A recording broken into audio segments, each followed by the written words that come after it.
I'm gonna keep it G real. I don't fuck with you cause you disrespecting me. You disrespect my hood by telling me take off my flag, asking how gangster I was, nigga. You lucky on that day I was acting cool, cuz. I told you I ain't got time for that, but nigga, today I got time, cuz. Buenos dias, Gunners Collective TV. Back at it, you already know. Like a torta with a bad habit. We're going to get straight into this interview, man. We got a Tulare County upstater in the house. This is going to be something of a little bit of a different interview as he has been going viral for allegedly posting things online, man, that could be misconstrued as some crazy work, right? But we're going to get to his background, his history. There's a cold twist in the story. But before we get into it, let's get to this intro.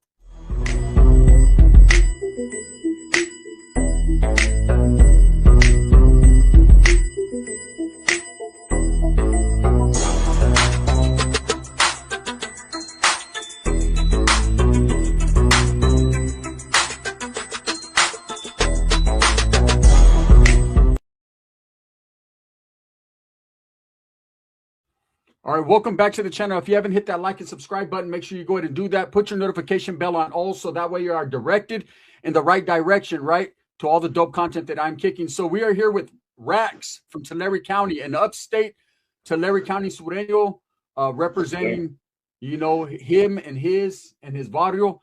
And, bro, I noticed that you've been going viral lately. I've been seeing a lot of your clips being posted online, and it tripped me out. And that's why I got a hold of you, man. And I wanted to do this interview.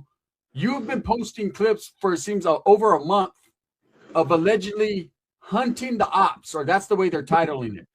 So, Yeah. so what's going on, bro? What's going on with you, man? Introduce yourself, where you're from, and let us know what's going on. All right, they call me Rax from SBS, South Venezuelanos, right here in Visalia, Tulare County. And yeah, I've been going viral. At first, I posted one as a joke, like not a joke, but I was bored. You know, I didn't think it would blow up the way it did, and you know, here we are. Yeah, here we are, 30 days later and counting, right? And Yeah. so for those of you that don't know, the videos that he's been posting online has been hunting the ops, basically an upstate South Sider in opposition to the Norteño movement and just looking for the Northerners out there, right? Have you ran into any, bro? I mean, you don't have to go into details because we're not trying to incriminate anyone, but has there been instances where you've had? Oh yeah, for sure. Quite a bit too, especially right here in Visa. Not so much in Tulare and the other places, but for sure right here in Visa. But I always turn off my phone, and whenever it goes down, I turn off the phone, stop recording. I don't post those, for obvious reasons. But yeah, I get it. Yeah, I know quite a bit. So you have a history, bro, and it's a history online that when I seen the story, I was like, wow. And I want you to tell the story firsthand. So let's take it back when you first got involved in gangs, bro, because you're about to blow everyone's mind. Tell me your story, bro, because I know there's a twist to your story. All right. Well, I started getting involved in gangs when I was about 11 or 12. I tried to be a Southsider, right? I'm from Exeter originally. It's a little town out here in Tulare County. And I lived in the northern hood, or the neighborhood called 8th Street. That's what the northern hood out right there is, Exeter 8th Street Norteños. Yeah. And but I became friends with some of the Southsiders. The Southsider gang out there is called STL, Surtan Locals. Okay. And I started hanging out with them, and whenever I tried to become a Southsider, they kind of rejected me because of my skin color, and also because I lived in the Northerners hood. They didn't like really trust me. Like they trusted me, but they didn't trust me, And mostly for my skin color, though. I didn't know Spanish, so they kind of kicked me to the curb, And at that age, I just wanted to gangbang. I was a stupid little kid. Chose the wrong movement, and I ended up becoming a Northerner from 8th Street, and I was about 12 when I got put onto there, and I instantly started going hard. Started trying to impress the big homies, whatever, At the time, Exeter 8th Street was, a pretty righteous hood, I guess you could say. There was it's not the way it is now, but now it's a whole bunch of drug addicts, and it's like a dead hood. They have a new Northerner hood out there. It's a Southsider town now. Like Southsiders the homies took it over, But yeah, but at the time I was going hard, and I was like one of the only ones going hard. There's a couple other individuals, I'm not gonna name them, for obvious reasons, but I was like the main one, and I was putting in work at age 12, going hard, and people can vouch for that. People that are watching that know that the ones that know, and So at the age of 13, one incident, I ended up doing 6 years of YA. But what led up to that was I ended up getting jumped earlier that day by some Sureños from STL. And later that night, I went with a deuce caliber rifle and went up to their house. I was whistling at their house. They didn't come out. So I went up to the front door, knocked on the front door. As soon as the Sureño answered the door, I put 3 in his chest and, ran away. They raided my house. The cops raided my house the next morning. I went down for it. And I did 6 years of YA. Well, 5 years and some change. I did like 8 months in juvenile hall fighting my case. I was 13. So quick question. So when you went to YA, you went back in them days, which is way after I went to YA. I'm a YA baby too. And I went in the early 90s. You went, so I would say probably you're younger, in the 2000s is when you went, right? Yeah, 2010 to 2016.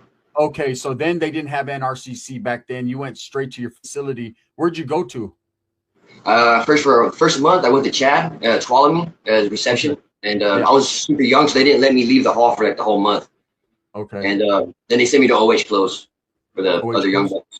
Yeah. So you're saying, so when you went to the youth authority, you went in there for getting off on Sureños, and you were a functioning norteño at that time. Meaning, so when you went into YA, you were a northerner. You were part of that car. Yeah. Okay. So what was your experiences within YA? Were you guys going at it with Southsiders at the time, or was it? Well, when I first got to YA. Yeah, and YA. Yeah, like my third day there, I fought some Sureño from Fresno because he was pushing 559 and I was pushing 559. That was the only time I fought right there in reception. But when I went to OH close, I fought 11 times my first 13 days there for county fades. You've been there, so you know what's up. But yeah, there was a lot of Sureños pushing Tulare County, so I had to fight. I had to fight him, and then there was the OT that I fought too. I had to fight him once, and then there was cracking with the Bulldogs too. So it was a lot. Like my first year, it was a lot of fighting. Yeah, it was a lot going on. So getting involved in all that, and being involved in YA at that time, I know there was some pretty prominent Northerners or people that claimed to be prominent. Rico Too Smooth was one of them. He actually was. Were you in the youth authority with him, or did you know of him being there around that time? More towards the end.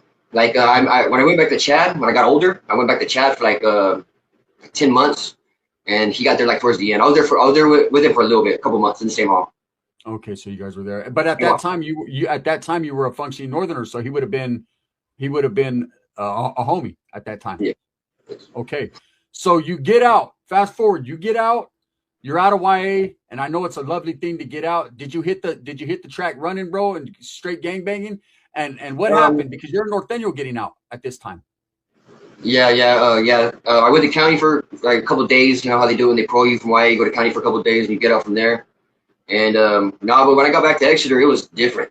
All the my big homies or whatever, my older homies they were all strung out. Most of them, either that or they're in jail, or that or they fell off. You know what I mean? So literally, I walked into the first party I went to. Literally, I was still on the ankle because I got off on the ankle monitor for like 2 months. And literally, the first party I went to, there was Northerners on the couch sitting there with literally needles sticking out their arms. Like no joke. Just slumped on the couch, just embarrassing. And that was like when I first started like really like what the heck, And I kind of kept those ones at arm's distance. I was like, oh, they all can't be like this, but it was just all bad. Yeah, you got to, and I've seen things where you get a distaste for what you're a true believer in the cause. You're putting in work, and then you see this type of thing, and you're like, well, this ain't what I'm supposed to be fighting for, right? So, do you get out and continue to put in work, or is it at that moment you decide you're going to go the other route? What happened that led you to becoming an active Sureño like you are now? What happened? A lot has happened since then. I started when I still lived in Exeter. When I first got out, my mom still lived right there on 8th Street, and I started like trying to mess with the Reg or whatever. I don't want to say too much, but and then they ended up putting. Exeter had a bad standing. Let's just say that. Exeter had a bad standing. And they were just. It was just too much, and I was the only one trying. You know what I mean? So I was just like, there was that. It was like a lot of multiple things. Like everybody would just. We go to parties. And I can't stand individuals that hype themselves up. If you're really doing the thing, then okay, that's cool. Hype yourself up by all means. I mean, you shouldn't be doing that anyways. But if people that I know for sure ain't putting no work in, I grew up with these dudes, so it's like I know, and they're over here hyping it in front of a chick, in front of themselves, lying to themselves, all coked out or whatever. And eventually I started speaking up, at the parties. This is, over a course of a couple of years, I'll go party with them. Eventually I moved to Goshen because my house kept getting shot up right there on 8th Street, kept getting shot up. And and I got with my baby, I'm not with her no more, but my baby mama, she wasn't my baby mama at the time, but she eventually was. And as soon as she got pregnant, we moved to Goshen. Okay. And got a house out there and moved to Goshen. And that's when I kind of separated. I started working, doing the family thing, I'll still go kick it with them every now and then. Just, kind of party on the weekend. And eventually I just started speaking up more and more. Like, eventually I started getting into it with them. Like, why you being fake? Like, you ain't never shot a gun in your life. Like, you're woofing. You're driving woof tickets. You know what I mean? Like, and at first it was jokes. Like, oh, shut up. Because they called me Woody, before Rex. And and eventually, like, it started getting serious. And then eventually, like, it got real serious. We started chunking them right there at the parties. It's like, I got down with probably 8th Street's not that big. It wasn't that big, so we're not that deep. Eventually, I got down with at least everybody once for sure. A couple of them a couple times, And then some things were starting to be said that you can't just take back. You can't just go in the next week and hang out with them again. So it started to transition from basically skepticism, it seems like on your part about your homeboys, your neighborhood, to transitioning more into a hatred. You started developing some type of bitterness or a hatred towards them, and which is understandable, especially when you're going at it with who are supposed to have your back. So let's rewind a little bit. We're going to get into this other stuff right now. Growing up as a little kid, bro, you grew up, how was your family life? Like, were you a product of your environment? Did you grow up with, to be honest, well, we moved to 8th Street when I was like 9, so not really. My dad was in the Army. Okay. He did a couple tours. He did a tour in like Germany, a tour in Japan. He ended up getting dishonorable discharge for doing drugs while he was a soldier. And first 5 years of my life, we were at a military base called Fort Irwin, near Barstow down south.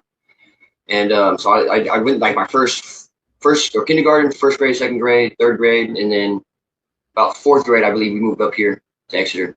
And that's when my mom and dad got divorced. My dad moved to LA with his family. He's been there ever since. And then my mom was a single mom the whole time. Okay. So like a little bit of both, Yeah, I understand. People's family lives go up and down. So what intrigued you about the gangs, bro? From your perspective, what made you jump off the porch? Basically say, I want to be a part of this lifestyle. Were you a product of your environment? That's all that there was? Or what was it? Something that jumped out to you, like, I want to be a part of gangbanging? Well, I just like the way they, on 8th Street at the time, like, they would walk up and down 8th Street, just in groups, looking, having fun, looking cool. I barely moved. I didn't really have that much friends, so I just wanted to be a part of that. I was born inside the house. I've never been like a big video game guy, I've been an outside kind of guy, and I would see them having fun, drinking. I wanted to be a part of that. Me personally, like I said, I wanted to be a Southsider at first. I seen them from afar. I started hanging out with them. Those were my real first friends, They were just friends. We weren't like homies and stuff. I seen them growing up. They became Southsiders. And like I said, they didn't embrace me. So I went the other way. But I just wanted to. I don't know. I just something about it. Just I wanted to gangbang. I wanted to represent. Wanted to get active. Yeah, it happened. So now you're disenfranchised. Basically, you disassociate yourselves with the Norteño movement. You decided that it's not for you. That's not what you want to do. And you decide, and being in Tulare County, man, Tulare County at once was a prominent northern stronghold, meaning there's a lot of Norteños from Visalia, Porterville, Tulare County. I mean, all of Tula, Exeter, Dinuba, Lince, all them spots, right? Farmersville. And you said you moved to Goshen, and I know a couple fellas from Goshen. There was a big thing that happened in Goshen, the Goshen massacre. Now, were you living there at that time when that took place? Yeah, I remember the helicopters and all that, and the roads being blocked off. Yeah, I remember that. Did you know? So at that time when you're in Goshen, you're still lightweight and Norteño, but you're not involved at that point, or was it kind of when you just let it go? I was still at that point in time. I was still talking to a few of them, but I wasn't really hanging out with them anymore. Like we were legally married, so my wife, she would go hang out with them because she was like best friends with their wives, Yeah. And so I would text a couple of the ones I was like real cool with, just text every now and then, see, hey, how you doing? You know, it's been a while, you know, blah blah. And but I would never go. I wouldn't go kick it with them like that. You know, that was before the red on red started happening. It escalated big time. Like, you know, I would roll up on them. It would not roll up on me. You know? Yeah, definitely. I would roll up on them, but that's why I got in trouble for. You know. Okay, for red on red. So when that Goshen massacre took place, did you know any of the individuals involved on either side? Because I know it was basically a couple Northerners versus a family of Southerners. Allegedly. No, I didn't know them. I heard of two of them. Heard they're with the business and all that, but I never kicked it with them or hung out with them, nothing like that. Okay, so what happens to make you go to becoming a South Sider? Now, did you fall out of favor with the Northerners, meaning that you were in bad standings, or you still were in good standing and just chose to break away?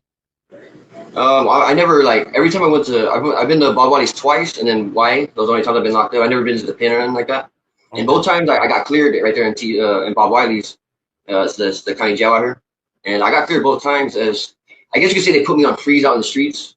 Okay. That's the way I can describe it, because like I said, some red on red happened. They tried to fine me. I refused to pay the fine, and so I was basically on freeze till further notice. Basically, you know, if I would have went to jail, they would have got me. You know, after that, you know. Yeah, at that point, you would have been in question. So, do you move back to Exeter, and that's when you decide to become a Southerner? Or how did it happen? What happened? Because you don't just decide to be nothing. You got to get pulled. Yeah, a lot of stuff happened. Like I said, my BM, she would go still hang out with those fools sometimes. I go to the bars with them, and I didn't mind it, you know, whatever. You know, I was working 12-hour shifts all the time and taking care of my son, and, you know, doing that type of thing, you know. And come to find out, I don't want to put her on blast, you know. So my baby mom, got respect for her and shit, but she did me dirty. She did me dirty with another dude from 8th Street, right? And so we ended up splitting. We ended up going separate ways. I dipped from the house, and I was homeless. I didn't have nowhere to go. Like I dipped. I didn't have nowhere to go. She kept the cars. She freaking kept everything. I went with a little bit of clothes and a little bit of money, and I did that for about 8 months. Just kind of jumped around people's houses that would let me stay there at motels. I was working, you know. So eventually, I did lose my job because I wasn't able to get. I worked in Goshen. So eventually I wasn't able to get to Goshen every day. So eventually I got fired. I was able to find a new job in Visalia. And eventually I got back on my feet. You know, I got an apartment, my own, a new car. Yeah. And, you know, shout out to me, you know. It's hard coming up when you're homeless, you know, to get back on your feet. Yeah. But yeah, I did that. But throughout that process, I met, I'm not going to say his name, but he knows who he is. He's righteous ass Sereno from South Bronx Serenos, and most witted dude I've ever met. I like to consider myself witted. You know what I mean? I'm quick to get active. Yeah. You know? And but this dude, low-key kind of shits on me. This guy's crazy. And he's righteous. He's a good dude. He's a real dude. You know what I mean? He doesn't. Everything he says is real. You know, I've never met a dude like this dude. I never had a best friend in my life, but I would say this guy was probably my best friend. But I didn't. It took me a while to like start banging Seward, you know what I mean? At first I was just hanging out with him. I was just like, I wasn't banging, you know? Yeah. And I wasn't like I was like no good with the Northerners. I was just, those fools never rolled me up. That's why I like to see. I never like rolled it up in county or nothing like that. So, and eventually we started riding together. Like we had a common enemy. You see my hatred for them. I see his hatred. He has his own reasons. I have my reasons, obviously. And there was a lot more other stuff behind the scenes that happened between me and the dudes from 8th Street. The dudes from the Northerners from Visalia got involved. They tried to get involved. And it was just a lot of back and forth and on some lightweight stuff. And then it started escalating more and more. We started like going and hunting. I was hunting these fools without even banging yet. And eventually, this is before I got the ice. I poured out to my face. Yeah. And yeah, I got covered up. Yeah, I see it. Yeah. But he told me, he was like, hey, my homies are barbecuing right there in Tulare. He was like, you should come. I was like, no, you see my face, like. But I was, you know what, let's go. I'm bored. Let's go. You know, I ain't a punk. Let's go. And honestly, I went over there thinking I was gonna get smoked over there, you know. Yeah. And I thought it was gonna be all bad, you know. And then, but now they were tripping out definitely at first, but after I explained to them, they see me, they see my heart, and they see like how I acted and how, you know, Strangers, they got I don't know if you're a northerner and coming up, they like the northerners teach you like they're like paisas, and you know they're different human being, I guess you could say, like different breed of lesser than, yeah, lesser than. yeah, you know, and they're not like that. They're fucking real ass fucking dudes, funny, you know, real, most of them, you know, and solid ass individuals, righteous ass individuals, and Okay, so they embraced you, like, so that you go to that party, you got the four dots, they're lightweight tripping, understand, and anyone would. When is it that they embraced you? You became from the barrio. When did that happen? that's a few months later of me coming around. It wasn't like right at first, you know, like it was a little bit warmer up every time I would go, like a little bit, you know, a little bit more embracing every time I went. Eventually, I started just say hunting with them, putting in work. I'm like, you know, not gonna get into that, but you gotta elaborate. Yeah, yeah, and they seen that I had heart. They seen I was with it. They seen I didn't hesitate. They seen that I was the first one. Like I would see these fools, and you know, I wouldn't even say nothing. I'm already walking towards them. You know what I mean? They were like, yeah, they like that shit. And basically, they just told me like, show us your paperwork. Well, it started off as a joke one day. We were chilling, we are all getting drunk, you know, partying. And it started off as a joke one day, like, you might as well, you know, you're banging with us, you might as well get put on. Like, you were supposed to be there in the first place, you got rejected. They were like, you know, let's make it right. By the time to make it right, and everybody was laughing, and the big homie was like, no, I'm serious. And I fell in love with that with Super. I fell in love with the whole lifestyle, freaking the homies, like, and just hood, you know what I mean, South Brown, and I wanted my partner, I wanted to be with, you know, I just wanted to ride with him. You found a home. You finally found a home. Yeah, I did. Yeah. You found a home. So Tulare County is prominently, like I said, Norteños. There are a lot of Southsiders that have been there, not just lately, but have been there for a very long time. You know, the upstate movement, and they're getting deeper by the day. That's a fact, right? And I think you know that more than I do. Pixley is always in the news. There's a prominent Southside rapper out of Pixley, Tommy Guns. Have you ever had any interaction with Tommy Guns? Do you know of him, know of his neighborhood? And what's Pixley like, being in Tulare County? I personally only drove through Pixley once with the homies. And I believe we know of each other. I mean, he gave me a shout out one time on one of the other things they posted me in. And I gave him shout outs too, you know, and he tagged me in a thing on Facebook one time in the music video he dropped. And but yeah, we never met each other in you know, person. We never kicked it like that. You know, I'm hoping that's going to change pretty soon, but it hasn't happened yet. So Pixley is a smaller town, though. I mean, I've been through Pixley. Like I said, it's one of those towns where you just pass through. There wasn't really too much there. It's a gas station, a little town. But the southern hood that's from Pixley, which I believe is South SSP, that Tommy Guns represents, they're pretty known out there in Tulare County, though, from what I hear. They're definitely with it. They're definitely with the business, right? That's what I hear. And so I know you have a lot of interaction with Norteños. Do you ever run into any of your old homeboys or people that recognize you from when you once were a Norteño that feel some type of way and you have to get off, or is it just everyone on site at all times? Oh, for me, it's on site at all times. But in person, like well, the ones from A Street, they're all older vatos. Like they're like either they're drugged up, like I said, or they're just doing the family thing. So I doubt I'm gonna run into them. I haven't yet. But I did roll around a lot around with the Northerners from Visalia. I was in YA with a lot of those fools, and I have not run into one that I'd known, but a lot of them have got at me online, you know, saying like, you know, where you at, you know, trying to get me to give them the location. Yeah. And I mean, I ain't hard to find. I'm out here in Visalia, you know what I mean? I walk up and down Mooney all the time, you know what I mean? So, so I ain't hard to find. They could find me already. No, there's a lot of well-known Northerners from Visalia too. You know, I actually did time with one in the Youth Authority back in 91, 92, Batman, who's very well known out there from Visalia. And he's not in the mix like that anymore. You know, he's a family man and does his thing. His brother, Spider-Man, Batman. I know Wicked. I know a lot of dudes from out there from Visalia that were really with the shit. So I know that you started to do this hunting vlog where you're literally out there hunting for Norteños. Having a child, you have a son, you say, right? You have a son. Do you ever think, I know I have kids, man, and I'm no longer in the life, and that's a long story that I've told, right? And the kids weren't a factor in my story because that was prior to me having children. But do you ever sometimes think when you're out there, like, man, does it come into your mind like I have a son, man, I got to be a better role model, there's things I should do, or is it just kind of like this is the life I'm committed to, man, I'm going to do what I do and see where the chips fall? Not at the moment when I'm out there. I'm in gangbanging mode. That's how I've always been though. Like, Yeah. kind of go, but it does hit me like later on when I'm like chilling at the house. Just when my BM's acting up, she won't let me see him because of some of the stuff I post. But like I provide for him though. I pay for him. I do see him sometimes. I would like to see him more, but it's just you try though at least. Yeah, I definitely try. Yeah, and I provide. Yeah, no, and that's all you can do at this point. So being committed to the Southern Raza. Look, when I did time in the youth authority in prison, and this is a question I've always wanted to ask an upstater, right? I see you're wearing an LA hat.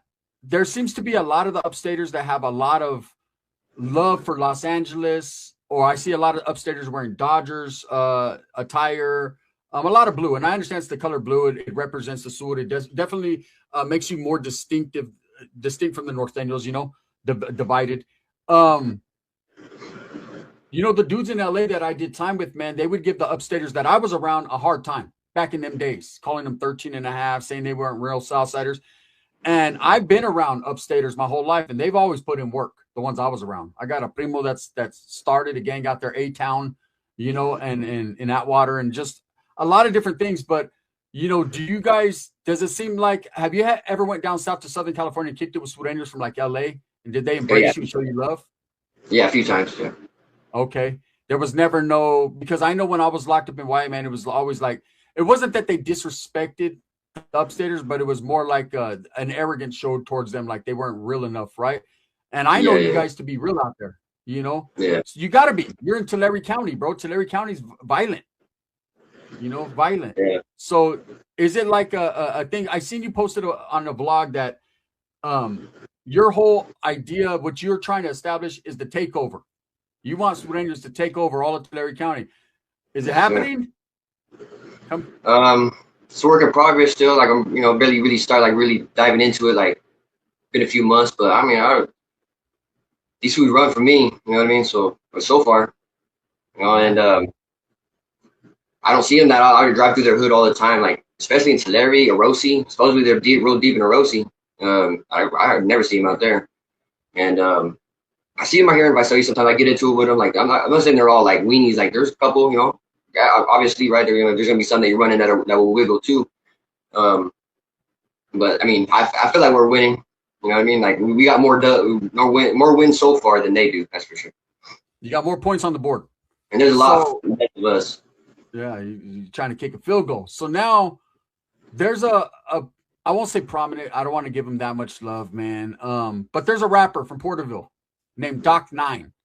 Who I've seen online, there's some sort of beef where he's made allegations on you, man. You've disproven those allegations. What's your beef with Doc 9? Is it an internet thing? Is it a personal thing? Do you even know this individual? What is it?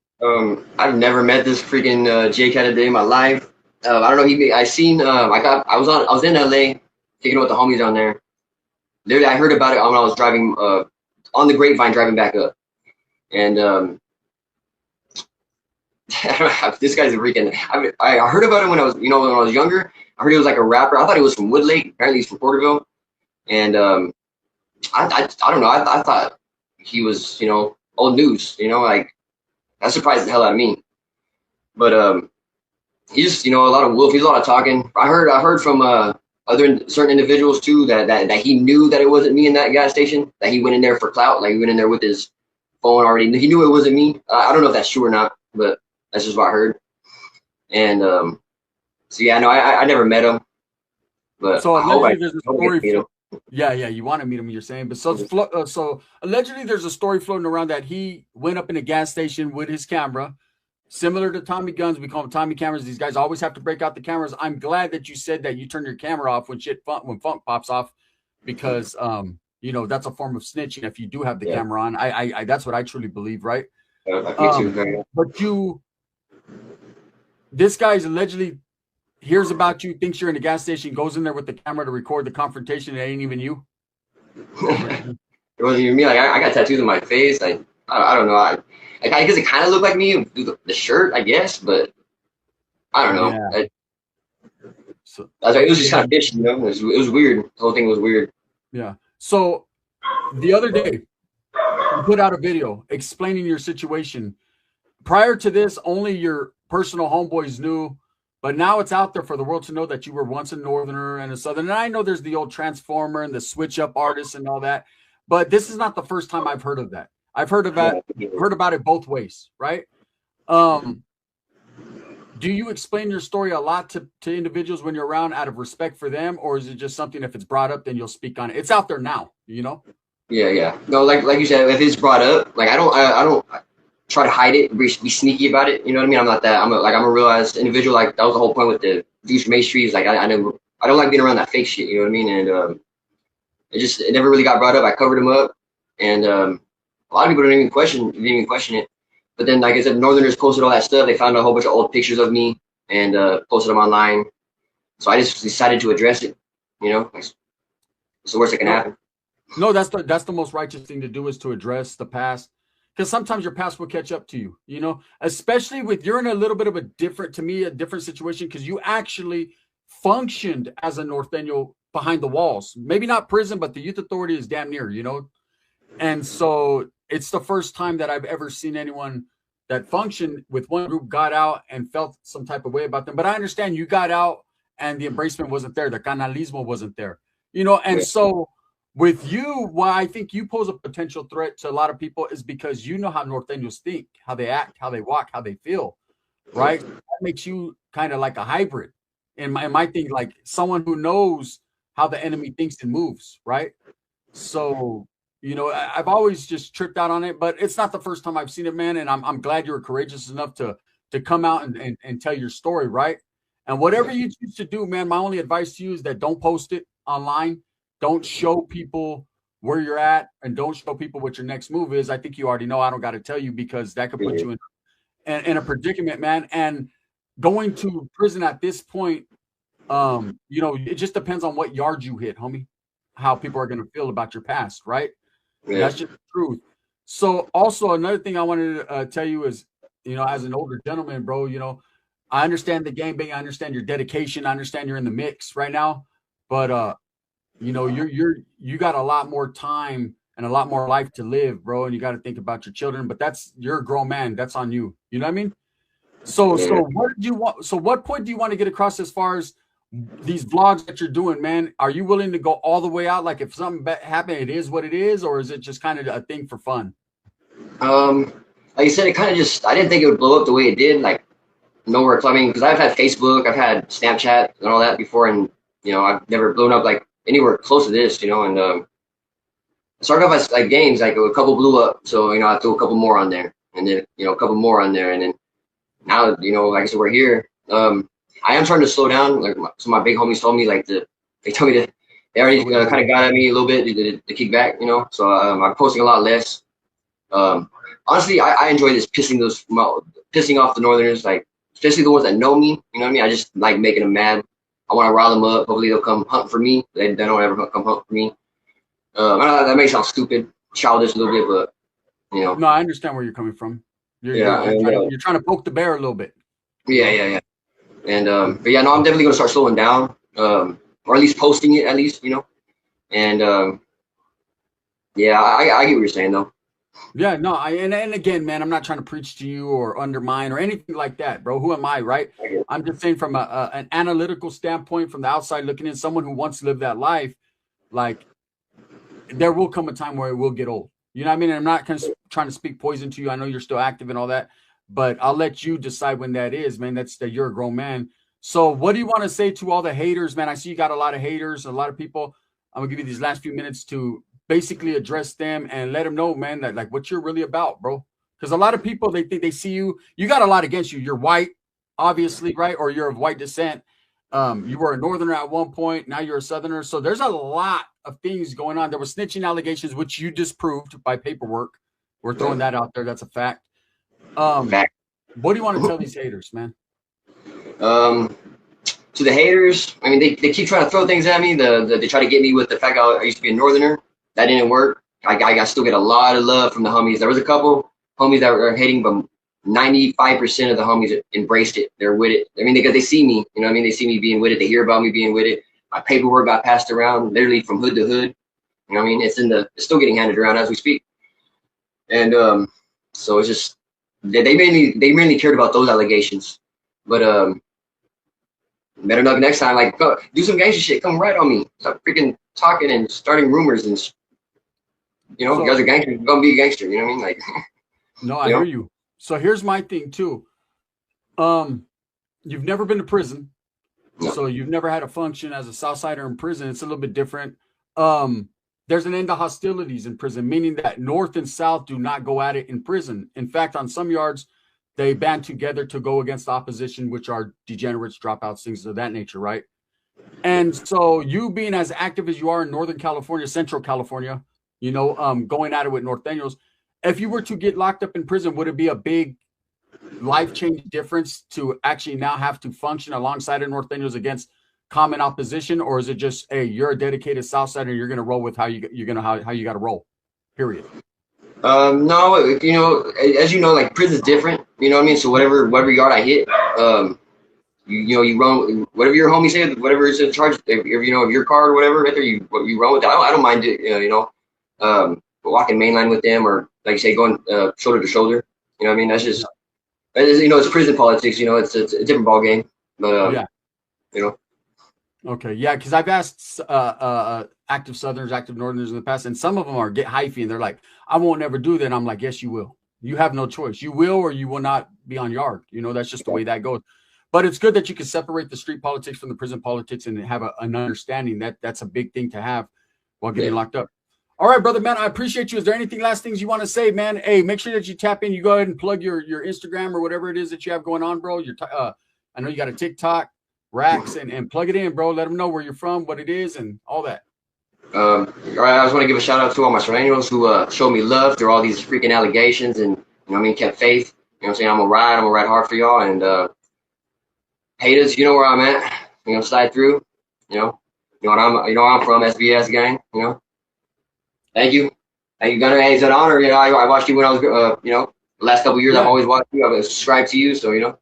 I appreciate you. Also, another thing that I wanted to say, man. Anything that's said here, man, is not to incriminate anyone. Also, at the same time, man, you know, I wish the best for this young man, man, and I hope that one day we could be doing another interview in the future when his whole mindset is different. But as of right now, man, like you said, holler at him. With that being said, thumbs up or thumbs down. Heavy's going to be the head that wears the crown.